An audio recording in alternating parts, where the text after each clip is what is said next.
जो कि बहुत ही खतरनाक है कि हम जो दवाई है वो एक दूसरे से शेयर करते हैं।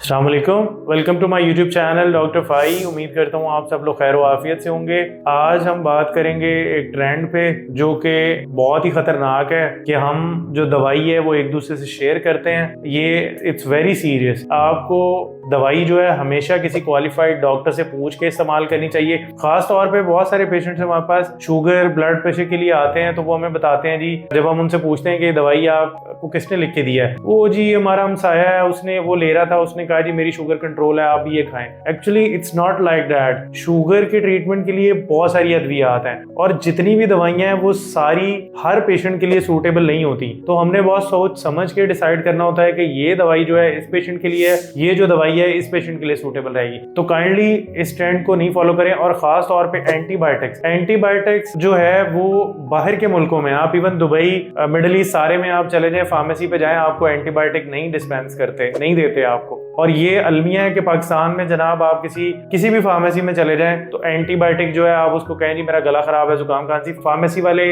या मेडिकल स्टोर्स वाले खुद ही आपको एंटीबायोटिक दे रहे हैं। और एंटीबायोटिक की रेजिस्टेंस हो रही है, ये आपको आहिस्ता आहिस्ता पता चलेगा 10-15 साल बाद, जब ये एंटीबायोटिक हम पे असर करना छोड़ देंगे, हम बीमार होंगे तो हमें पता नहीं चलेगा कि अब कौन सी दवाई जो है वो हम इस्तेमाल करें और जिससे हम सही हो जाएं। तो ये बहुत बड़ी रीजन है रेजिस्टेंस की।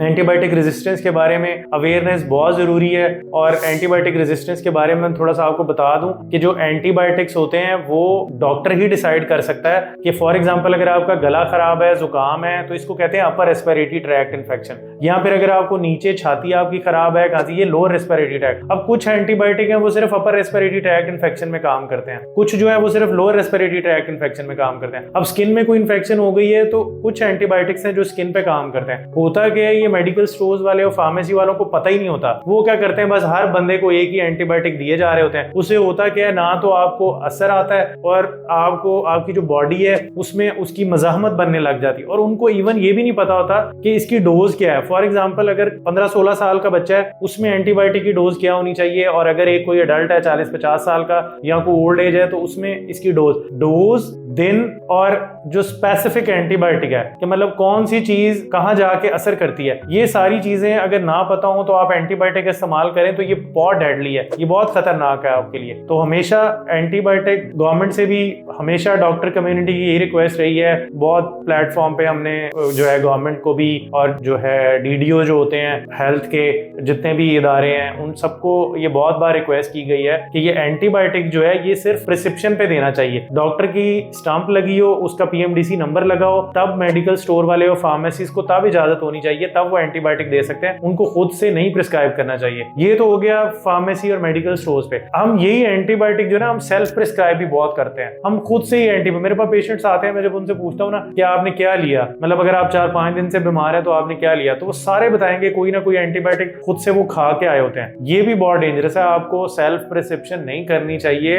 अगर आपको नहीं समझ आ रही तो आप होम रेमेडीज करें। I really encourage home remedies. आप चाहते हैं कि आप दवाइयां नहीं खाएं, एंटीबायोटिक नहीं खाएं, डॉक्टरों के पास आप नहीं जाना चाहते, तो फिर आप होम रेमेडीज किया करें। Home remedies are safe and effective. अगर आपको लगता है कि नहीं हम अभी 2-4 दिन हुए बीमार हुए हैं, हमें डॉक्टर के पास नहीं जाना, तो आप होम रेमेडीज करें बजाय कि आप खुद से एंटीबायोटिक और ये चीजें जो है या किसी से पूछ के किसी दोस्त ने बता दिया जी ये खाएं। तो ये बहुत ही गलत ट्रेंड है। Then will talk about the TikTok and social media पे जो डॉक्टर्स होते हैं जो आपको दवाइयां, क्वालिफाइड डॉक्टर है तो इट्स फाइन, वो अगर आपको बता रहा है तो देन इट्स फाइन। लेकिन मोस्टली मैं देख रहा हूँ कि टिकटॉक पे फार्मेसी वाले, मेडिकल स्टोर्स वाले वो आपको बता रहे हैं जी ये अगर आपको लूज मोशंस है तो ये दवाई ले लें, आपको शुगर है तो आप ये दवाई ले लें। ये बहुत ही खतरनाक ट्रेंड है। इसको आई थिंक कि पीटीए को भी इस पे कोई एक्शन लेना चाहिए। ये बहुत ही खतरनाक ट्रेंड है क्योंकि आप इस तरह किसी को भी कोई दवाई प्रिस्क्राइब नहीं कर सकते। आपको पेशेंट की जो दवाई है आप वो हमेशा पेशेंट स्पेसिफिक होती है, पेशेंट की एज, उसका जेंडर, उसका बॉडी वेट। कुछ दवाइयां जो होती हैं वो एथनिक बेसिस पे होती हैं। मतलब फॉर एग्जांपल मैं एक मिसाल देता हूँ, जो ब्लड प्रेशर की जो फर्स्ट लाइन है